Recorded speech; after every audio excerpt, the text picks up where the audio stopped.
politicians are so flawed. If there's anyone that's vulnerable Yep. to AI, it's politicians. Yep. Because if politicians are coming up with these ineffective strategies for handling all these social issues, but then you throw these social issues into an advanced form of ChatGPT, and it says, over the course of 10 years, this is the best case scenario for this strategy, and this is how to follow this, and this is how it all play out. Mm-hmm. And something like that actually could be very valuable Yep. if it wasn't directed by people with ulterior motives. So I call it, my metaphor for this is the Ring of Power, right, from Lord of the Rings. The whole point of the Ring of Power was, like, once you have the Ring of Power, it corrupts you.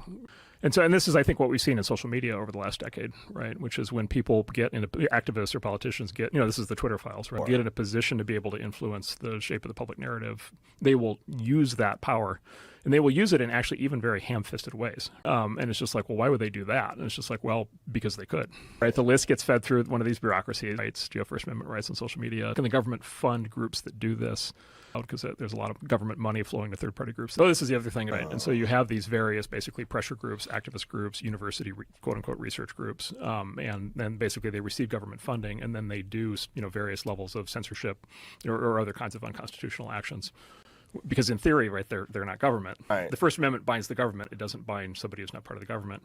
But if they're receiving government funding, does that effectively make them part of the government? It is a felony for somebody to with government resources to with either employee of the government or under what they call, I think it's color of law, sort of within the scope of the government, to deprive an American citizen of First Amendment rights. And is it considered depriving someone of First Amendment rights by limiting their use of social media? There have been some early fights on this. But you feel like that? I think ultimately goes to the Supreme Court. My guess would be ultimately what happens is the Supreme Court says the government cannot itself cause somebody to be banned on social media. That's unconstitutional for First Amendment grounds. But then also, I believe what they would say if they got the case would be that the government also cannot fund a third party to do that same thing. How were the third parties censoring people? And there's a lot of this is in like email threads that have now come out in the Twitter files, for Twitter.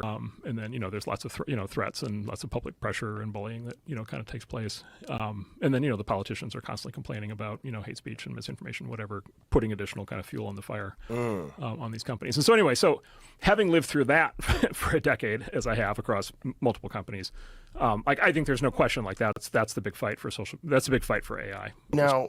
Are they involved in all of there's many competing AI models.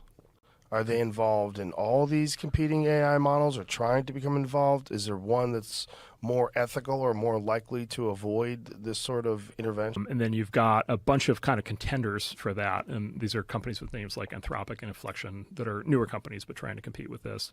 The pressure somewhat corresponds to which of these is most widely used. And by the way, it's not like they're like necessarily opposed to what I'm saying. Is they may in fact just want to cooperate with this, either because they agree with the desire for censorship or they just want to stay out of trouble. So there's that whole side of things. And then there's an open source movement, right? And so then there's all these people basically building open source AIs. And those are coming out really fast now. And some of those developers are very determined to have AI actually be free and uncensored and fully available to everybody. So they're trying to basically get the government to erect barriers so that new startups can't compete with them. So there's a big push underway to try to ban open source as being too dangerous. Well, the case they make is if you believe AI itself is inherently dangerous, then the only safe way to have it is to have it owned and controlled by a big company that's sort of fused with the government, where in theory everything is being done responsibly. I think this is on par with the development of the book, right, or the microchip or the internet.